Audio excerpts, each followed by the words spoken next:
करेंगे। आज है 6 जुलाई 2024। बाबा के महावाक्य।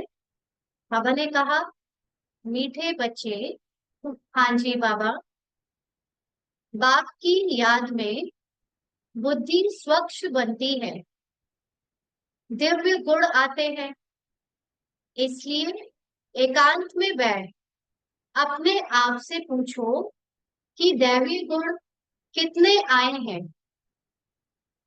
जब भी हम अपने बाबा को याद करते हैं तो ये जो तमो प्रधान पार्ट में हमको बुद्धि मिली है ना, इसमें क्या होता है, मन और बुद्धि तमो प्रधानता से प्रभावित है। इसमें जो अवगुण है, जैसे किसी के बारे में गलत सोचना, राय बनाना, या किसी से बदला लेना, ईर्ष्या करना, अहंकार दिखाना, इस सब बातों से बुद्धि प्रभावित रहती है।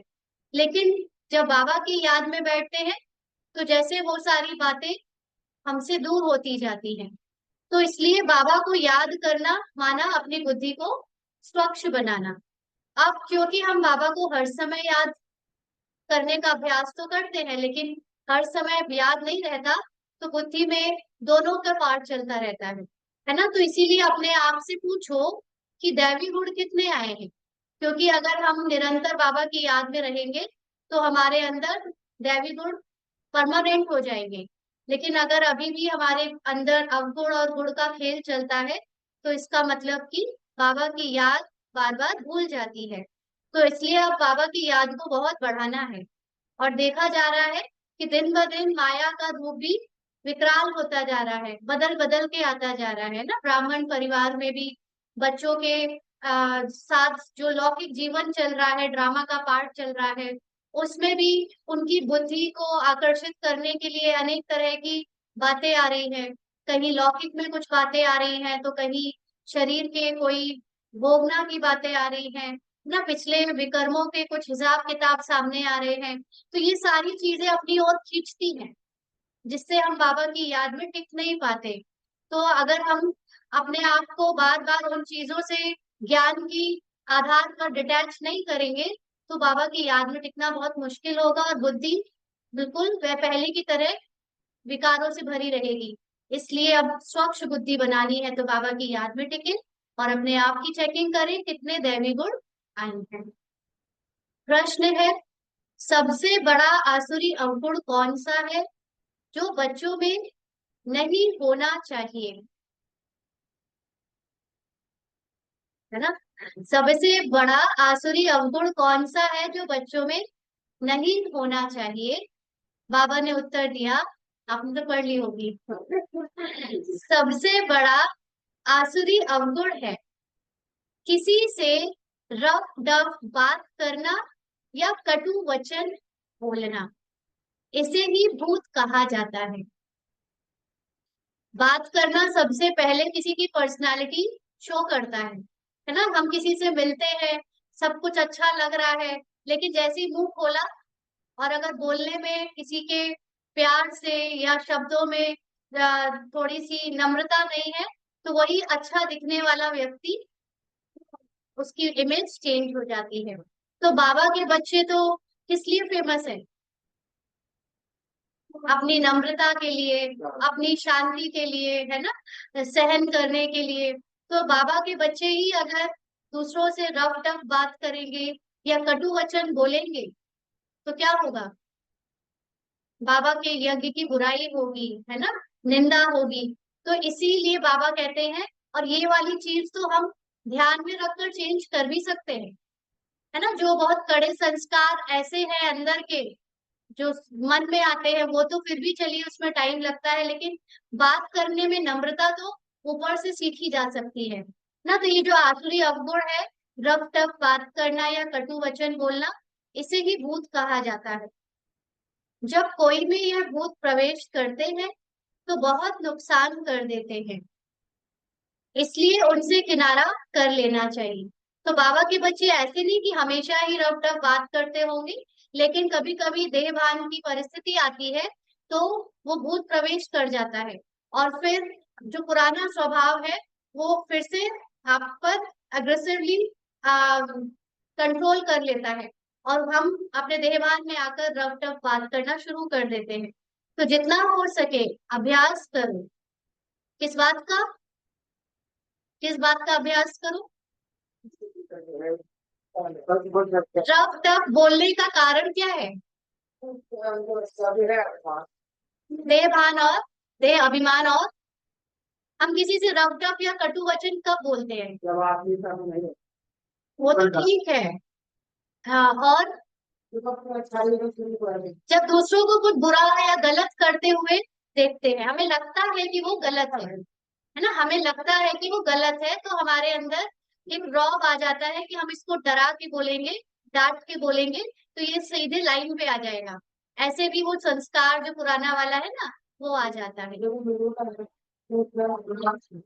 हाँ, ये बात आपकी बिल्कुल सही है कि अब कलयुग में, पहले तो लोग डर भी जाते थे, अब तो डरते ही नहीं। अब अगर आपने किसी से थोड़ा सा भी गलत तरह से बात करी, तो छोटे से बड़े तक कोई सीधा नहीं रह गया जो आपको सहन कर ले, है ना। हाँ। आपने तो बात की बात, सामने पहले ही आपका बदला ले लेंगे वो। हाँ।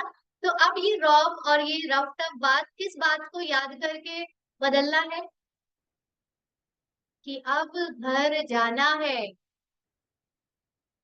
हम लोग यहाँ पर, क्योंकि मैं आपको ये बात इसलिए समझा पा रही हूँ क्योंकि अभी सिचुएशन कुछ लौकिक में ऐसी चली है ना, जिसमें रफ डफ बात करने की परिस्थिति आ रही है। लेकिन बाबा ने जैसे आज मुरली चलाई ना, तो याद आया अब घर जाना है, अब क्यों किसी से फंसना है, अब क्यों किसी से जबरदस्ती अपना हिसाब किताब बढ़ाना है ना। तो अगर ये बात याद आ जाए कि अब घर जाना है, फिर नई राजधानी में आना है, तो आपको लगता है बस शांत रहो, पार होने दो चीजों को, है ना।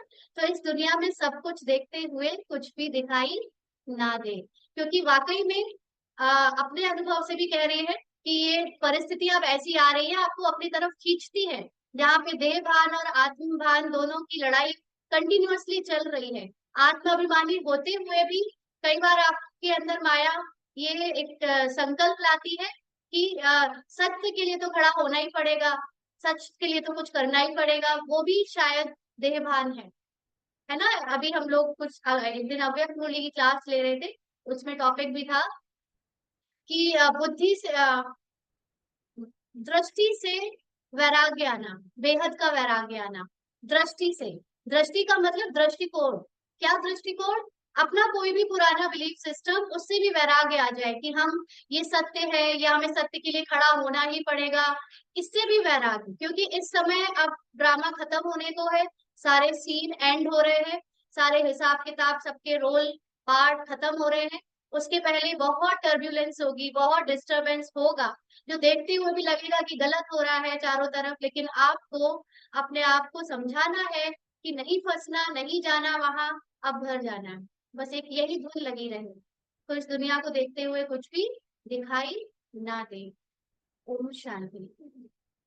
बाप बैठ बच्चों को समझाते हैं, जाना तो है शरीर छोड़कर, इस दुनिया को भी भूल जाना है, यह भी एक अभ्यास है। जब कोई शरीर में खिटपिट होती है, तो शरीर को भी कोशिश करके भूलना होता है, तो दुनिया को भी भूलना होता है ना। बाबा यही राय देता है, शरीर में दर्द है तो उससे अपना ध्यान हटा दो, उसको सेंसेशन बॉडी की सिर्फ एक फीलिंग को समझकर उससे अपना ध्यान हटा दो। ऐसे ही दुनिया में भी जो हो रहा है, खिटपिट चारों तरफ, उससे क्या करो, अपना ध्यान हटा दो, उसको भूल जाओ। भूलने का अभ्यास रहता है सुबह को, बस वापस जाना है। अब ये लाइन बताए, सुबह को मतलब क्या?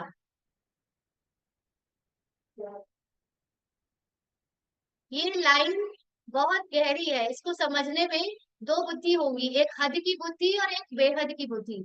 हद की बुद्धि कहेगी कि अमृत वेला उठकर भूलना होता है ना। अमृत वेला मतलब जो मॉर्निंग का 24 घंटे के में जो अमृत वेला होता है, उसमें उठकर भूलना होता है। अब आप बताइए कि अगर हमें सिर्फ उस वक्त भूलना होता है, तो जो पूरे दिन के 23 घंटे हैं, उसमें अगर आपकी बॉडी में हलचल है या दुनिया में हलचल है, उस वक्त क्या हम याद रखें? तो ये सुबह को का मतलब है संगम युग, करेक्ट, पूरा संगम युग।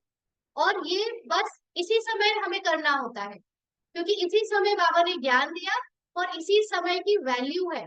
इस समय हमें अपने आप को और किसी चीज में फंसाना ही नहीं है, कि कोई भी खिटपिट में, चाहे शरीर, चाहे बाहर की परिस्थितियां, चाहे लौकिक चाहे अलौकिक, है ना। तो इसलिए ये वाला सुबह, संगम युग वाला सुबह, वैसे तो अमृत वेले को इसी बाबा सुबह कहता है, लेकिन यहाँ पर 5 युग में जो अमृत वेला है वो है संगम युग ना। तो उसी समय भूलना है, बस अब वापस जाना है। यह ज्ञान तो बच्चों को मिला है, सारी दुनिया को छोड़ अब घर जाना है।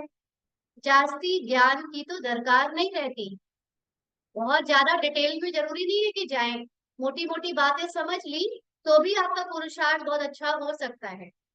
कोशिश कर उसी धुन में रहना है, भले शरीर को कितनी भी तकलीफ होती है। बच्चों को समझाया जाता है कैसे अभ्यास करो, जैसे कि तुम हो ही नहीं ना, हम है ही नहीं, अशरीरी बनने का अभ्यास करो। इसीलिए ये शारीरिक प्रॉब्लम जिनको भी हो रही है, वो आपको ये फील कराने के लिए, रियलाइज कराने के लिए कि तुम अभी भी देहभान में हो। छोड़ो बुद्धि से ना। कल ही जैसे हमको फील हो रहा था कहीं पे दर्द, तो पहले तो हम पूरे दिन फील करते रहे, अचानक से याद आया कि अभी इसको मैं इसमें इंटरेस्ट ही क्यों दिखा रही हूँ। जैसे ये संकल्प किया कि मुझे कोई इंटरेस्ट नहीं तुम्हें, वो दर्द भी गायब हो गया, और आत्मिक स्थिति में जैसी स्थिति में दर्द भी गायब हो गया, या शायद फील ही नहीं हुआ, है ना। तो हम लोगों को बार बार ये देह भान से अपने आप को हटाना पड़ता है। तो बाबा कहते हैं जैसे कि तुम हो ही नहीं, ऐसा अपने को बनाना है कि ये दर्द, ये परिस्थितियां है ही नहीं। यह भी अच्छा अभ्यास है।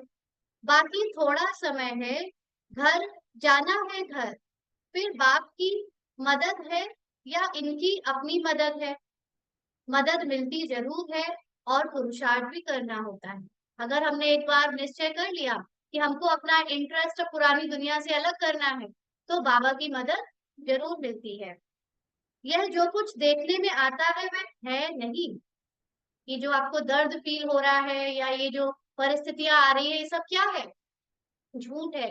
ये माया की महाभारत में भी दिखाया है ना, उसका पूरा एक इंद्रप्रस्थ को क्या दिखाया है कि वो माया नगरी है। जो चीज दिखती है वो वैसी थी ही नहीं।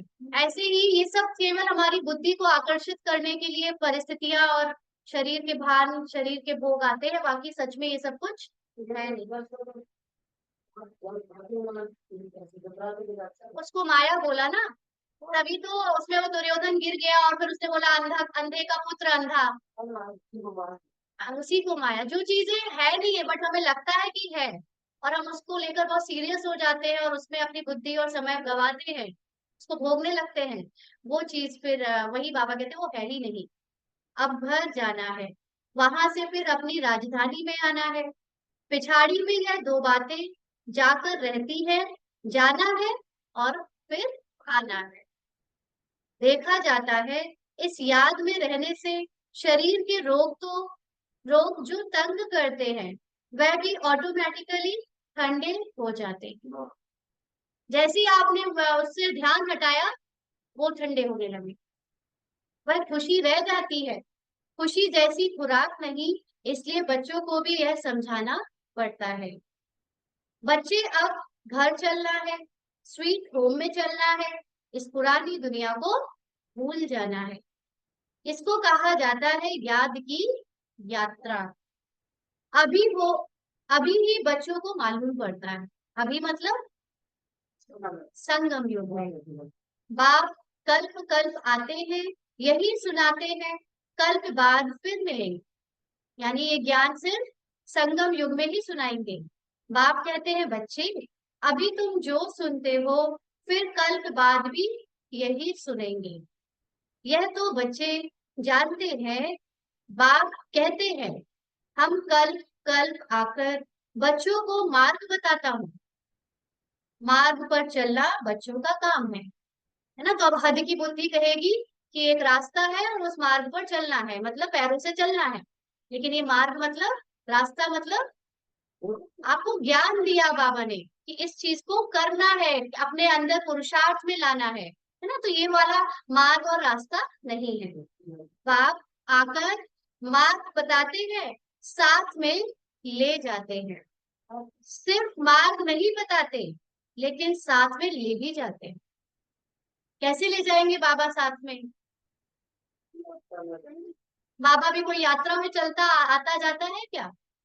बाबा तो अपनी स्थिति में स्थित है। ऐसी जब हम बाप समान स्थिति में स्थित हो जाएंगे, मतलब बाबा के साथ गए ना। इसको हद की बुद्धि और बेहद की बुद्धि अलग अलग समझ सकती है। तो यह भी समझाया जाता है, यह जो चित्र आदि है पिछाड़ी में कुछ भी काम नहीं आते। क्यों नहीं आते काम?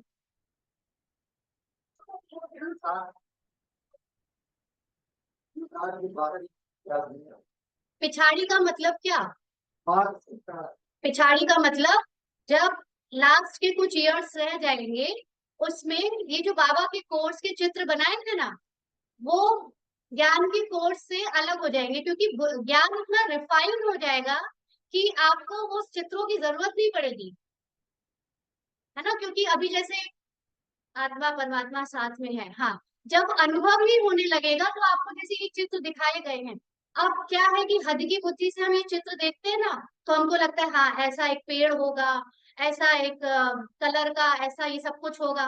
बट आत्मिक वर्ल्ड में तो ये सब कुछ है ही नहीं। कोई कलर नहीं है वहां, कोई सेंसेशन नहीं है वहां, कोई टाइम नहीं है वहां। तो ये सब क्या है वहां पर? फिर आपको इन चित्रों की जरूरत नहीं पड़ेगी। जब आप आत्मिक स्थिति में स्थित हो तो चित्रों की, है ना। अभी भी जो अच्छे योगी हैं, उनको ये फोटो या कोई चित्र देखने देखने में आता है क्या? कहीं भी चले जाते हैं, वो रहते ही परमानेंट उस स्थिति में है ना। लास्ट में जब कुछ साल रह जाएंगे, तो जब जल्दी जल्दी आत्मा की स्थिति में हमें स्थित होना पड़ेगा, तो चित्रों की जरूरत नहीं पड़ेगी। बाबा कहते बाप ने अपना परिचय दे दिया। बच्चे समझ जाते हैं, बाप का वर्षा बेहद की बादशाही है। जो कल मंदिरों में जाते थे, महिमा गाते थे, इन बच्चों यानी लक्ष्मी नारायण की, बाबा तो इन्हों को भी बच्चे बच्चे कहेंगे ना। जो इन्हों के ऊंच बनने की महिमा गाते थे, अब फिर ऊंच बनने का पुरुषार्थ करते हैं। कौन बच्चे? हम ही सब, है ना। पहले महिमा गाते थे और आज वैसा बनने का पुरुषार्थ करते हैं। शिव बाबा के लिए नई बात नहीं, तुम बच्चों के लिए नई बात है। बाबा के लिए क्यों नई बात नहीं है? वो सदा ही ज्ञान का सागर है, वो सदा ही सर्वज्ञ है। और हम 5,000 साल तक सब भूल जाते हैं धीरे धीरे करके। युद्ध के मैदान में तो बच्चे हैं ना। नीचे पार्ट कौन प्ले कर रहा है? बच्चे कर रहे हैं। माया से लड़ाई किसकी है? बच्चों की। संकल्प विकल्प भी इन्हें तंग करेंगे। विकल्प माना जिन विचारों में माया का 5 विकारों का प्रभाव होता है, उनको विकल्प कहते हैं। तो ये यहाँ पर ही तंग करते हैं। वो भी कब करते हैं? तंग करते हैं संगम युग में। इसके पहले तो हम विकल्प में खुश थे ना। जब तक पता ही नहीं था संकल्प विकल्प की युद्ध का, तब तक तो हम बड़े खुश थे अपने विकल्पों के साथ। कोई भी बुरे संकल्प भी आ रहे हैं तो भी कंफर्टेबल थे। अब लेकिन आते हैं तो क्या अंदर से होता है, क्यों आ रहे हैं, नहीं खत्म करो इनको, हमें अच्छे विचारों में ठहरना है। तो अब ये लड़ाई शुरू हो गई है। यहाँ खांसी भी इनके कर्मों का हिसाब किताब है, इनको भोगना है ना। बाबा को खांसी ने सबसे ज्यादा परेशान किया। बाबा तो मौज में है, इनको कर्मातीत बनना है।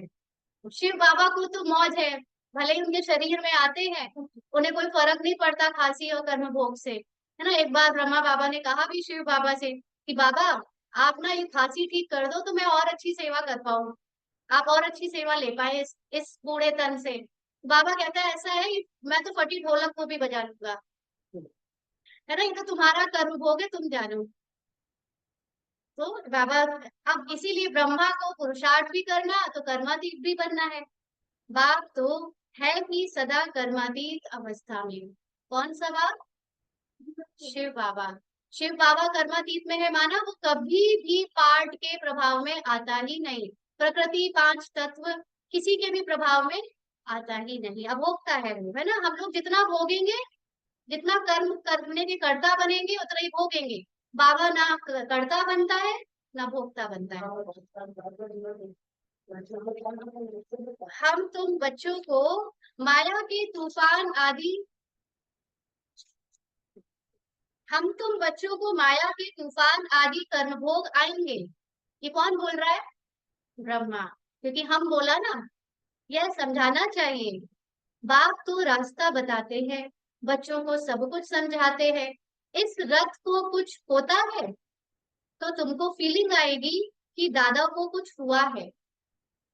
बाबा को कुछ नहीं होता, इनको होता है। ब्रह्मा बाबा। ज्ञान मार्ग में अंधश्रद्धा की बात नहीं होती। बाप समझाते हैं। मैं किस तन में आता हूँ? बहुत जन्मों के अंत के पतित तन में मैं प्रवेश करता हूँ। दादा भी समझते हैं, जैसे और बच्चे हैं मैं भी हूँ।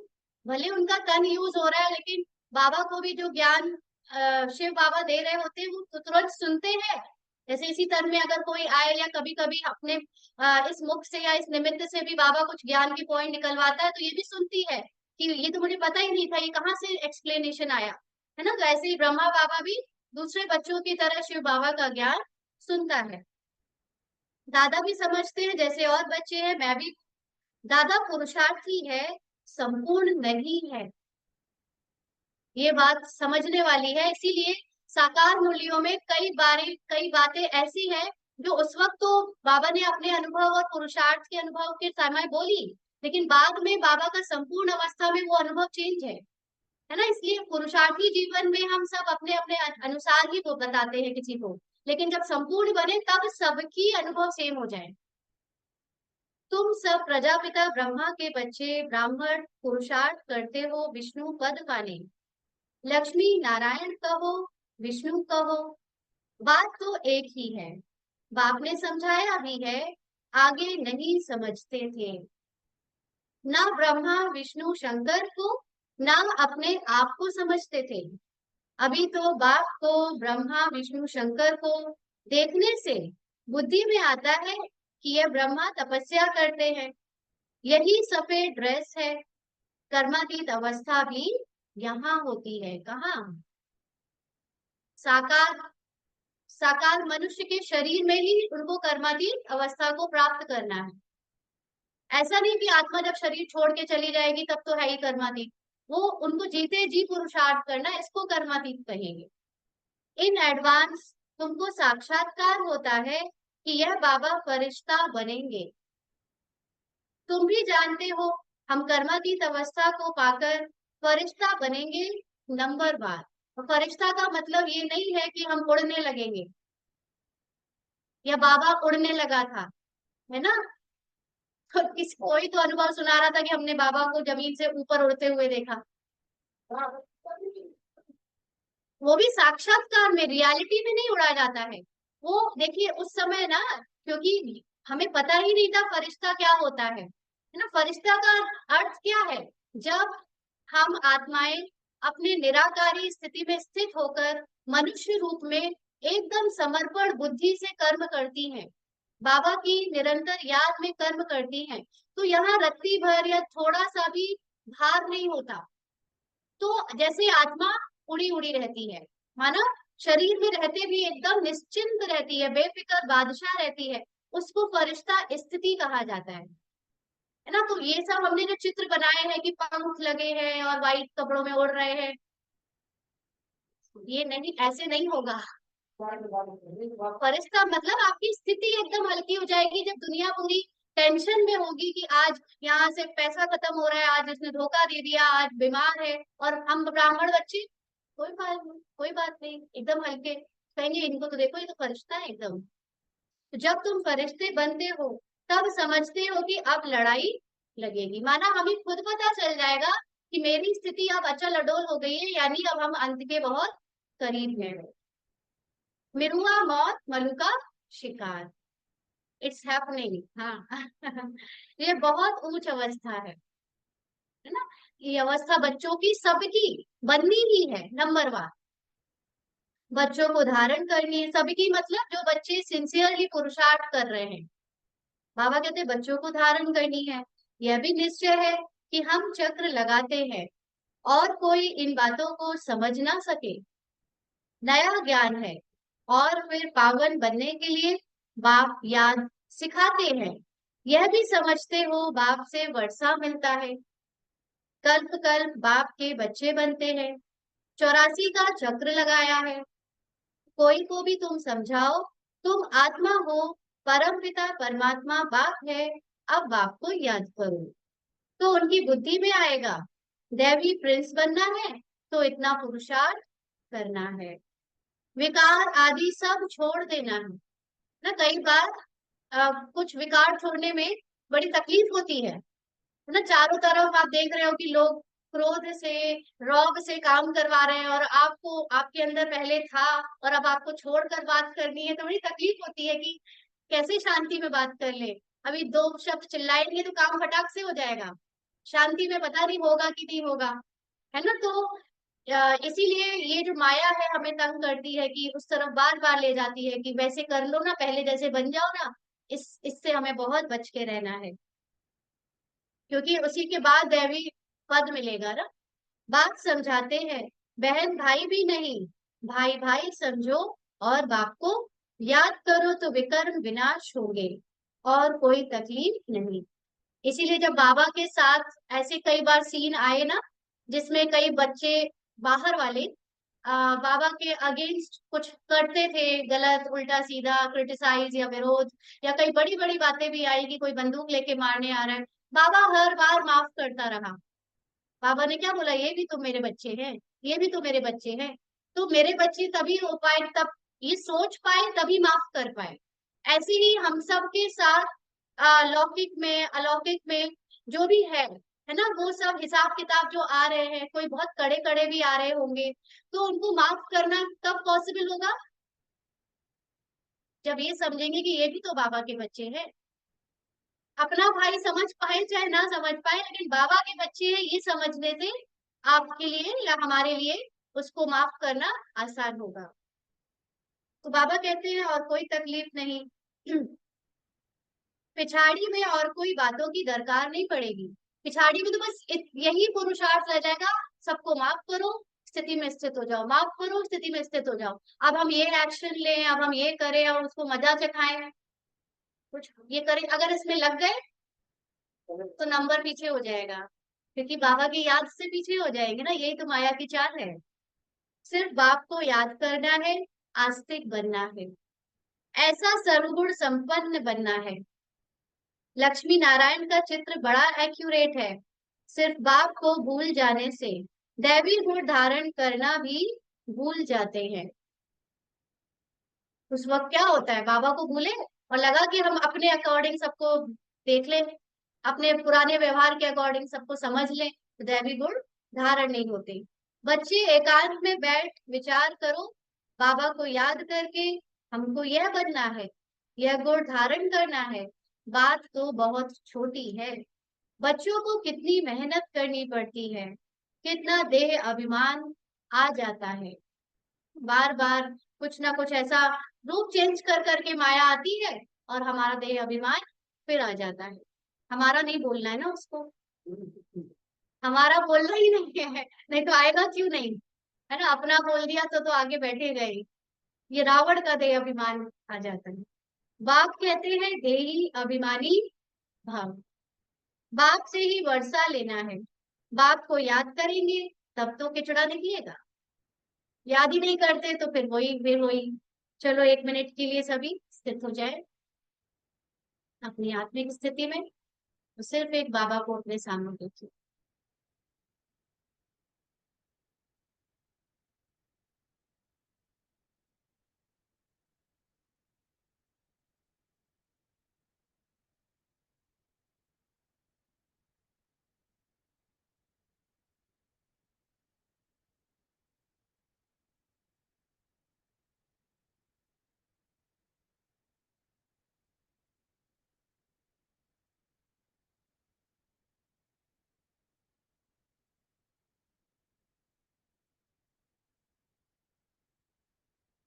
शांत। बच्चे जानते हैं अभी बाबा आया हुआ है, ब्रह्मा द्वारा नई दुनिया की स्थापना करते हैं। तुम बच्चे जानते हो स्थापना हो रही है, इतनी सहज बात भी तुमसे खिसक जाती है। एक अलफ है, बेहद के बाप से बादशाही मिलती है। बाप को याद करने से नई दुनिया याद आ जाती है। नई दुनिया याद आएगी तो अपना नया रूप भी याद आएगा। नया रूप माना अपने दैवी गुण भी याद आएंगे, तो ये पुरानी दुनिया के अवगुण से वैराग जाता जाएगा ना, उसको भूलना है, क्योंकि अवगुणों को आप मिटा नहीं सकते, अवगुणों को भूलना है। यहाँ मिटाना कुछ भी नहीं है, और मिटेगा कभी, मिट सकता भी नहीं। भले ही उसको कहते हैं भस्म करो, लेकिन भस्म कैसे होगा जब सब कुछ आत्मा के अंदर प्री रिकॉर्डेड है? तो कुछ भी भस्म करना या उसको वो नहीं होता, वो तो सिर्फ एक भाषा में यूज किया जाता है कि उसको बुद्धि से पूरी तरह से भूल जाना है, जैसे इस जन्म में था ही नहीं, है ना, उसकी तरफ एक सेकंड भी याद ना रहे। अबलाएं कुब्जाएं भी बहुत अच्छा पद पा सकती है। सिर्फ अपने को आत्मा समझ बाप को याद करो। बाप ने तो रास्ता बताया है, कहते हैं अपने को आत्मा निश्चय करो। बाप की पहचान तो मिली, बुद्धि में बैठ जाता है। अब 84 जन्म पूरे हुए, घर जाएंगे, फिर आकर स्वर में पाठ बजाएंगे। अच्छा, अबलाइन कुब्जाइन कैसे अच्छा पद पाएंगी? उनके कर्म तो थोड़े वैसे रहते हैं ना। हम्म। हम्म। और हाँ, करेक्ट। उन्हें ये निश्चय हो गया कि ये सिर्फ पाठ बजाया है उन्होंने वैसा, और मैं तो आत्मा एकदम पवित्र थी और हूँ और हमेशा रहूंगी, तो वो अच्छा पद पालेंगे। तो यहाँ पाठ अनुसार कोई अपने को या दूसरे को जज करना सही नहीं है ना, क्योंकि कोई फायदा नहीं। यहाँ पे तो पाठ में सबको अलग अलग मिले हैं। बाबा कहते हैं यह प्रश्न नहीं उठता कि कहाँ याद करूं और कैसे करूं, बुद्धि में है कि बाप को याद करना है। बाप कहाँ भी जाए, तुम तो उनके ही बच्चे हो ना। बेहद के बाप को याद करना है। अब कहाँ करना है?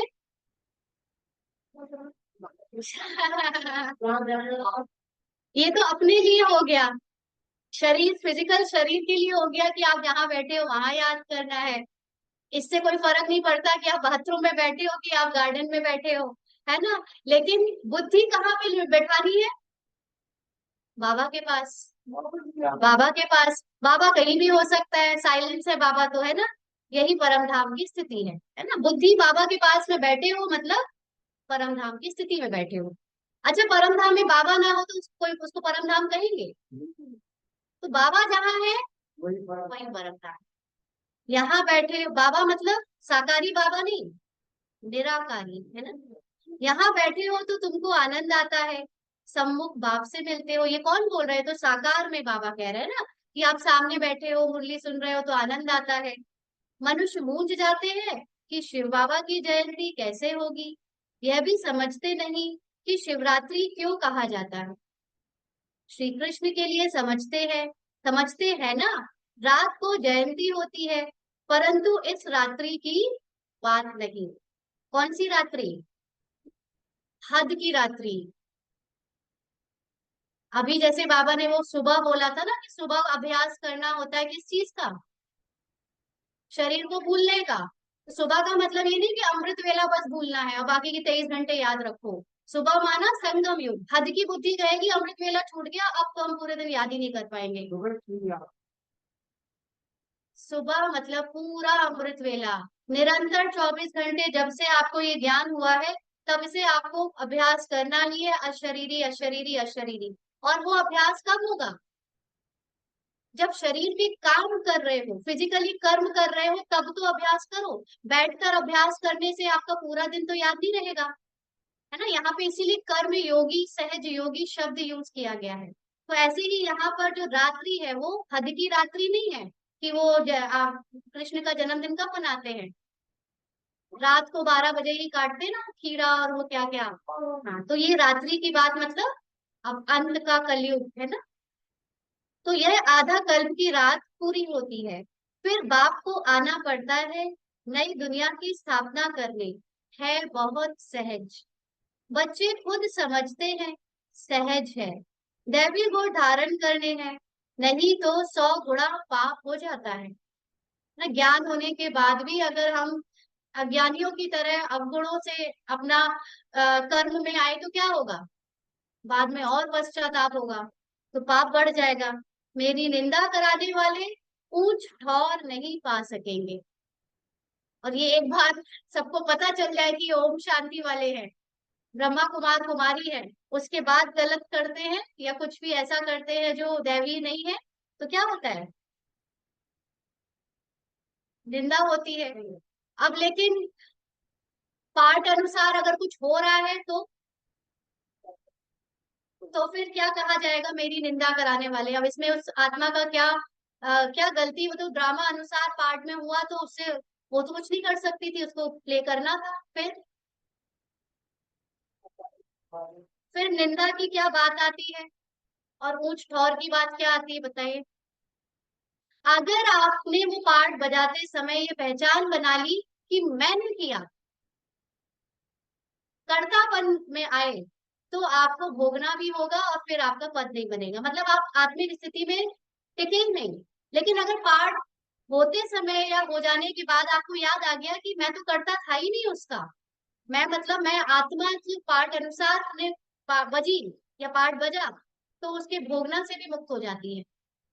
फिर निंदा और ग्लानि की कोई बात ही नहीं रह जाती। तो बाप की निंदा कराएंगे तो पद भ्रष्ट हो जाएगा। बहुत मीठा बनना चाहिए। अब मीठा अगर ऊपर से बने, अब ये साकार मुरली से जब हम अव्यक्त मूल्यों की तरफ पढ़ाई करते हैं ना, तो ये बातें और गहरी हो जाती है। मीठा बनना चाहिए। कई बार बच्चे ऊपर से मीठा बनते हैं, अंदर से कड़वे रहते हैं। तो ऐसे मीठे को तो बाबा नहीं कहेगा। अंदर से मीठा बनने के लिए क्या करना पड़े? अपनी आत्मिक अवस्था को परमानेंट बनाना पड़े। तब ऊपर से मेहनत भी नहीं करनी पड़ेगी कि हम किसी से प्यार से बोलें, नहीं तो एक से बोलेंगे दूसरे से नहीं बोलेंगे ना। तो बहुत मीठा बनना चाहिए। रफ डफ बात करना यह दैवी गुण नहीं है।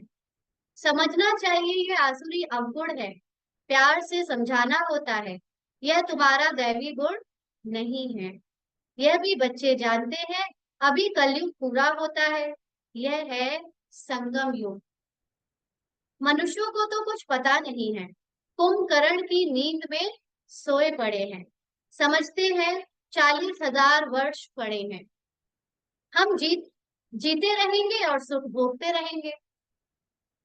यह नहीं समझते दिन प्रतिदिन और ही तमो प्रधान बनते हैं ना। बाहर वालों से बात करो, कितना भी कुछ कहीं भी हो रहा है, ये तो हमेशा से होता रहा है, उसमें क्या नई बात है? पहले भी भगदड़ होती थी, पहले भी तूफान आते थे, पहले भी बाढ़ आती थी, पहले भी भूकंप आता था। क्या बात है? उनको ये चीज स्वीकार ही नहीं है कि ये खत्म होने वाला है ना, और ही तमो प्रधान बनते हैं। तुम बच्चों ने विनाश का साक्षात्कार भी किया है। आगे चलकर ब्रह्मा का, श्री कृष्ण का भी साक्षात्कार करते रहेंगे। अंत में बाबा का ज्ञान सुनाने का जब टाइम नहीं होगा, तो साक्षात्कार से फिर जल्दी जल्दी आत्माएं अपनी देहभान से मुक्त होंगी। ब्रह्मा के पास जाने से तुम स्वर्ग का ऐसा प्रिंस बनेंगे। इसलिए अक्सर करके ब्रह्मा और श्री कृष्ण दोनों के साक्षात्कार होते हैं। कोई को विष्णु का होता है, परंतु उनसे इतना समझ नहीं सकेंगे। नारायण का होने से समझ सकते हैं। यहाँ हम जाते ही हैं देवता बनने के लिए। हाँ, विष्णु और नारायण में ये अंतर है कि नारायण सिर्फ पुरुष, दैवी पुरुष के रूप में देवता है, और विष्णु का मतलब लक्ष्मी और नारायण का कंबाइंड स्वरूप ना, उनको विष्णु चतुर्भुज कहा गया है। तो तुम अभी सृष्टि के आदि मध्य अंत का पाठ पढ़ते हो, यानी ड्रामा का पाठ पढ़ते हो। पाठ पढ़ाया जाता है याद के लिए। पाठ आत्मा पढ़ती है, देह का भान उतर जाता है। आत्मा ही सब कुछ करती है। यहाँ पार्ट भी कौन प्ले कर रहा है? ये ब्राह्मण का आत्मा ही तो प्ले कर रही है ना। ब्राह्मण बन के ऐसे एक्टिंग कर रही है कि वो ये ज्ञान ले रही है, जबकि सत्य क्या है? उसके अंदर ये ज्ञान है ही। बट अभी एक्टिंग का टाइम है, तो हम सब लोग रोज आकर एक्टिंग करते हैं, फिर पढ़ रहे हैं, है ना। स्मृति नहीं है ना, इसलिए यहाँ आकर हम सिर्फ स्मृति जगाने के लिए आते हैं, बाकी ज्ञान सबको। हाँ, रिवीजन हो रहा है। रिवीजन भी तब कहते थे पहली बार पढ़ाओ तब तो रिवीजन कहा जाए। अभी तो यहाँ पर हम सब उस स्मृति को जगा रहे हैं, आप रिवाइज कह लो चाहे उसको स्मृति कह। देह का भान उतर जाता है, आत्मा ही सब कुछ करती है। अच्छे अथवा बुरे संस्कार आत्मा में ही होते हैं, ये अंडरलाइन करना है। पूरे 84 जन्मों के चाहे अच्छे संस्कार है चाहे बुरे संस्कार है, जब आत्मा के अंदर है और उसके बावजूद आत्मा संपूर्ण पवित्र है ही, क्योंकि वो पार्ट कोई साकारी पार्ट नहीं है, पार्ट की स्मृति अंदर है जिसको आप टच नहीं कर सकते। यहाँ फिजिकली हम उसको प्ले करते हैं, ये फिजिकल दुनिया लगती है, लेकिन जो पार्ट है वो तो जब जिसका टाइम, जैसे कैसेट बजती है तो टाइम आया तो वही बजेगा, तो वो भी सूक्ष्म बात है बहुत, है ना, देह भान से उसको समझा नहीं जा सकता। तो दोनों ही पार्ट आत्मा में ही होते हैं। तुम मीठे मीठे बच्चे 5000 वर्ष के बाद आकर मिले हो, तुम वही हो, फीचर्स भी वही है। 5000 वर्ष पहले भी तुम ही थे, तुम भी कहते हो 5000 वर्ष बाद आप वही आकर मिले हो, जो हमको मनुष्य से देवता बना रहे हो।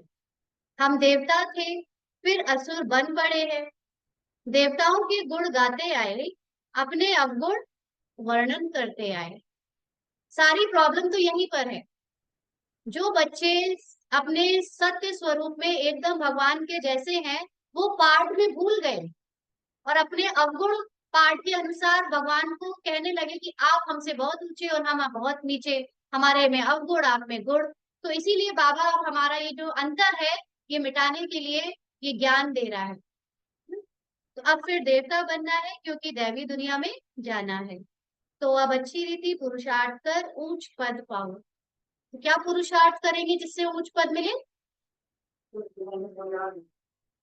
अपने अवगुणों को भुलाकर अब बाप समान गुणों में टिकना है, इसी से उच्च पद मिलता जाएगा। टीचर तो सबको कहेंगे ना, पढ़ो, अच्छी मार्क्स में पास हो तो हमारा भी नाम वाला और तुम्हारा भी नाम वाला होगा। ऐसे बहुत कहते हैं बाबा, आपके पास आने से कुछ निकलता ही नहीं, सब भूल जाते हैं, है? आने से ही चुप हो जाएंगे, ये दुनिया जैसे कि खत्म हुई पड़ी है, क्या नहीं निकलता। जैसे कई बार सोच के जाते हैं बाबा के पास कि बाबा ये बताएंगे बाबा को, और बाबा के साथ जैसे सब भूल जाते हैं, है ना। तो क्यों भूल जाते हैं? क्योंकि स्मृति में टिक जाते हैं, तो वो जो अवगुण वाली स्मृति थी वो दिमाग से निकल ही जाती है। चुप हो जाते हैं, तो ये दुनिया जैसे कि खत्म हुई पड़ी है, फिर तुम आएंगे नई दुनिया में।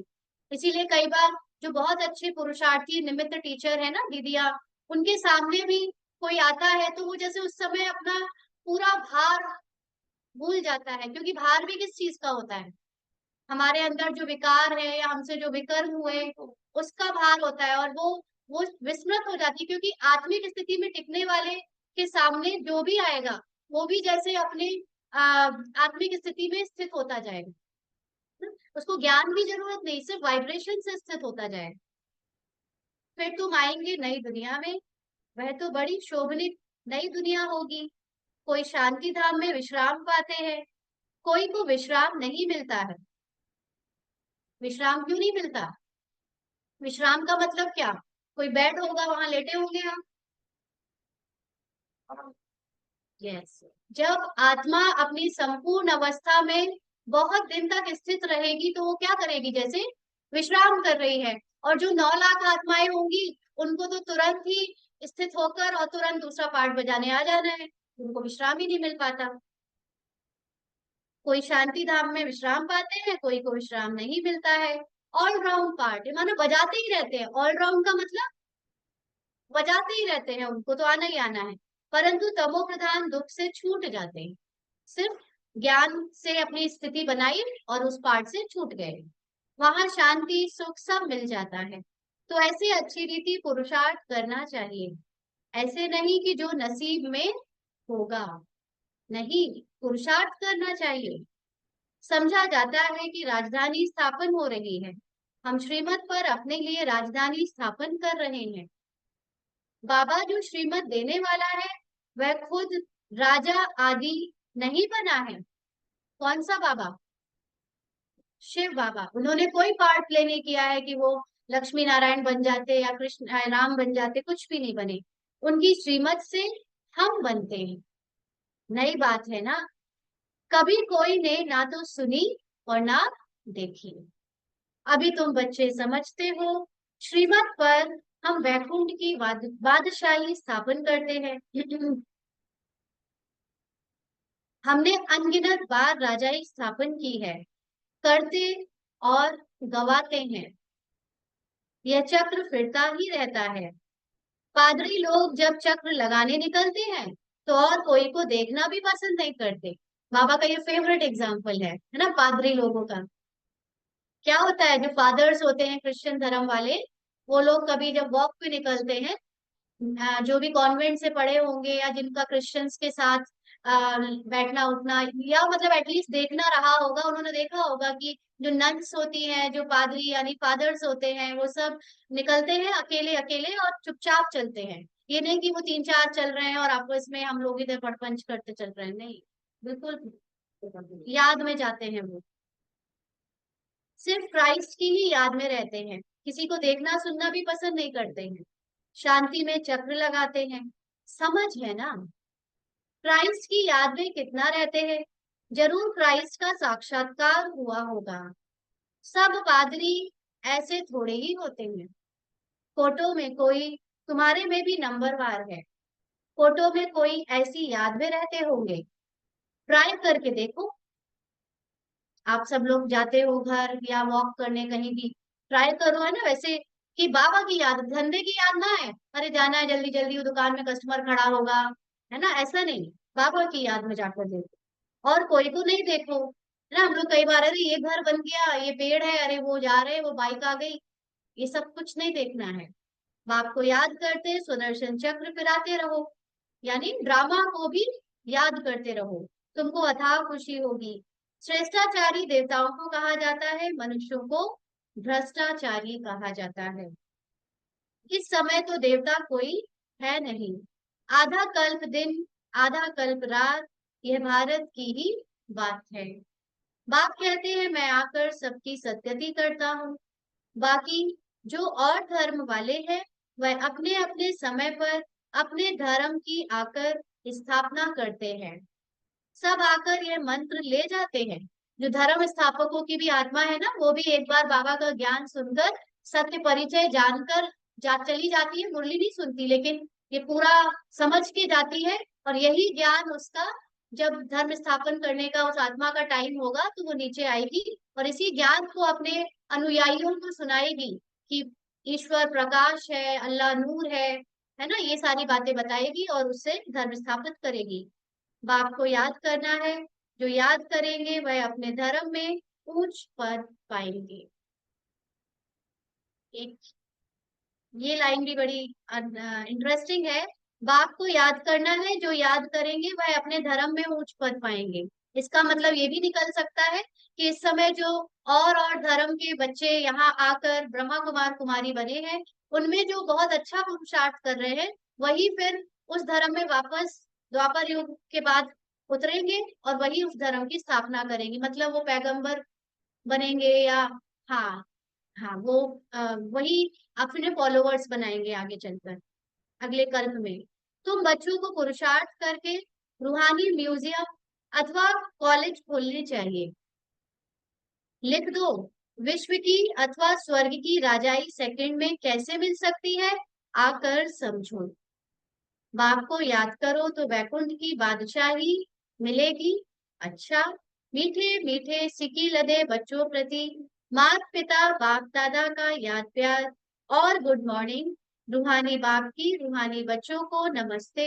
हम रूहानी बच्चों की रूहानी बाप दादा को याद प्यार, गुड मॉर्निंग और नमस्ते बाबा। शुक्रिया, थैंक यू बाबा।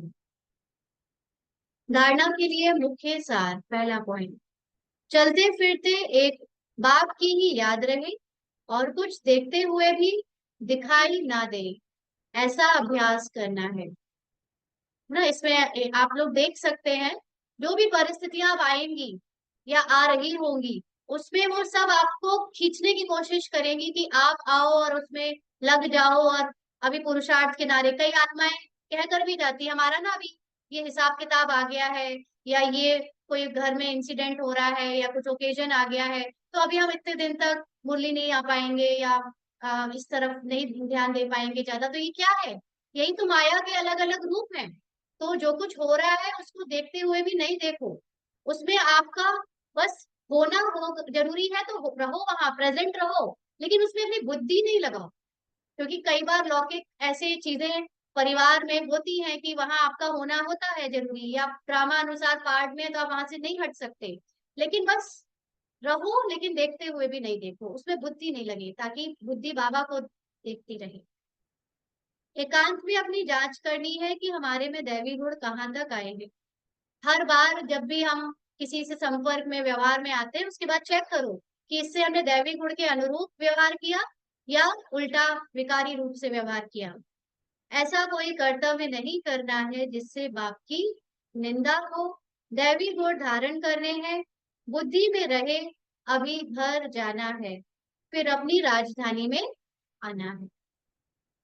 आज का वरदान है, सेवाओं में शुभ भावना की एडिशन द्वारा शक्तिशाली फल प्राप्त करने वाले सफलता मूर्त भव। सभी कहेंगे, सेवाओं में शुभ भावना की एडिशन द्वारा शक्तिशाली फल प्राप्त करने वाले सफलता मूर्त भव। बाबा ने कहा कि जो भी सेवा करते हो उसमें सर्व आत्माओं के सहयोग की भावना हो, खुशी की भावना व सद्भावना हो, तो हर कार्य सहज सफल होगा। जैसे पहले जमाने में कोई कार्य करने जाते थे तो सारे परिवार की आशीर्वाद लेकर जाते थे, तो वर्तमान सेवाओं में यह एडिशन चाहिए।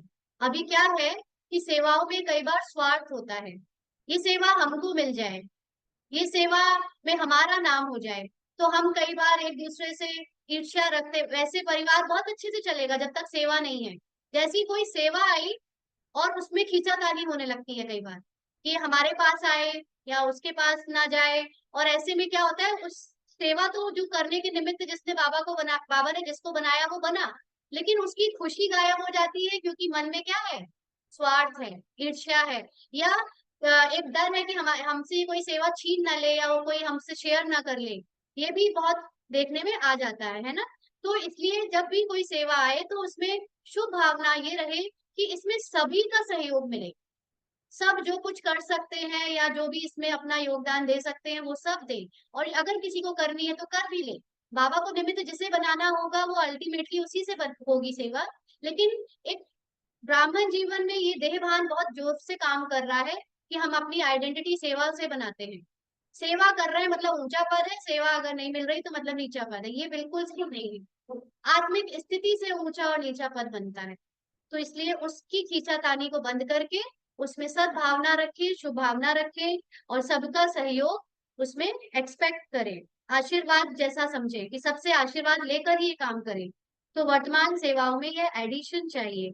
कोई भी कार्य शुरू करने के पहले सभी की शुभ भावनाएं, शुभकामनाएं लो, सर्व की संतुष्टता का बल भरो, तब शक्तिशाली फल निकलेगा ना। कई बार उसी कोई सेवा है, किसी का मुंह बन जाता है, कोई खींच लेता है, कोई न्यारा हो जाता है, इस तरह से होता है, तो वो सेवा में उसको सफलता मिलती है, वो आपको उतनी खुशी नहीं देती। लेकिन जब सबके साथ प्यार से वो सेवा होगी तो आपको उसका खुशी मिलेगा। नहीं, खुश रहे ये तो पॉसिबल नहीं है। अब मान लीजिए आपकी शुभ भावना है, सद्भावना है, लेकिन जो दूसरे हैं उनमें ईर्ष्या है, उनमें कंपटीशन की भावना है, तो वो खुश नहीं है। तो ये भी नहीं देखना है। लेकिन आप अपने अपनी तरफ से सबकी राय ले लो, सबको प्यार से पूछ लो और उनको बहुत प्यार से सम्मान दे दो। फिर बाकी उनका मुंह बना रहे तो इसमें आप क्या कर सकते हो? ये भी देखने में आता है ना कि आप सबसे प्यार से बोलते हो, पूछते हो, लेकिन उनका तो मुंह बन जाता है, उनको तो बार बार देहभानी आ जाता है। तो इसमें आपकी कोई गलती नहीं है, लेकिन अपनी तरफ से किसी के लिए भावना खराब ना हो। स्लोगन है, जैसे बाप जी हाजिर कर कहते हैं, वैसे आप भी सेवा में जी हाजिर, जी हजूर करो, तो पुण्य जमा हो जाएगा। पुण्य जमा हो जाएगा तो उससे क्या होगा? कल बाबा ने स्लोगन में कहा था ना, पुण्य जमा होने से क्या होता है? लोगों की ब्लेसिंग्स मिलने से आपकी आत्मिक अवस्था जल्दी जल्दी बनती है। तो अगर आप सेवा कर रहे हो, कई बार सेवा देहभान के साथ होती है, बीते जीवन के साथ होती है, आत्मिक स्थिति में नहीं होती, लेकिन फिर भी अगर आपने जी हाजिर और जी हजूर किया है, तो वो जो सब लोग खुश हैं आपसे, है ना, उसकी उस संतुष्टता से आपको जो दुआ मिली, वो आपको आत्मिक स्थिति बनाने में मदद करती है। तो इसलिए जब सदा जी हाजिर हजूर करना चाहिए, अगर कर सकते हैं तो। ओम शांति। 6 तारीख के अव्यक्त इशारे। ज्ञानी तो ज्ञानी तो आत्मा सदैव हर एक के प्रति मास्टर स्नेह का सागर है। बिना स्नेह के उसके पास और कुछ है ही नहीं।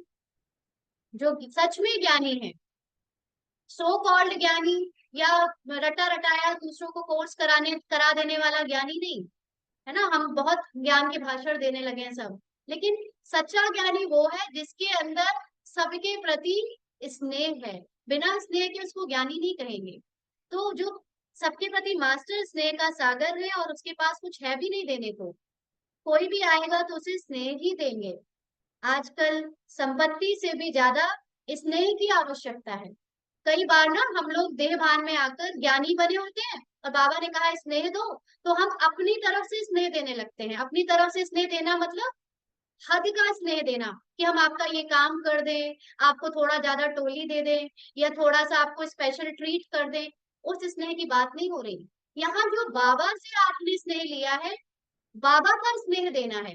ये देहभान वाला स्नेह नहीं देना है, कि हमारा तारीफ हो जाए तो हम लोगों के लिए फिजिकली कुछ कुछ करते रहे। वो स्नेह की बात नहीं है।